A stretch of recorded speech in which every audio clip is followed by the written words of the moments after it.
हाल ही में एक कंपनी को सरकार से 37.5 करोड़ रुपए मिले। चलिए जानते हैं ये सब कैसे हुआ। 37.5 करोड़ रुपए। ये रकम 28 मार्च 2026 की एक पब्लिक फाइलिंग से सामने आई है।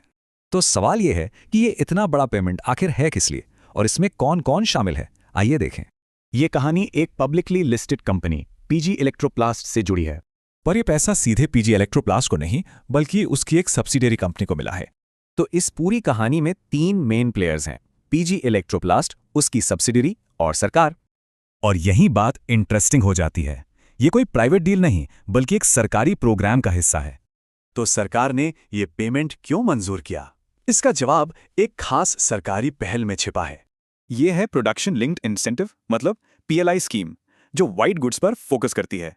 ये इंसेंटिव एयर कंडीशनर और एलईडी लाइट्स जैसे प्रोडक्ट्स की बिक्री के परफॉर्मेंस पर दिया गया है। और ये पैसा भविष्य के वादों के लिए नहीं बल्कि पिछले साल के शानदार परफॉर्मेंस का इनाम है।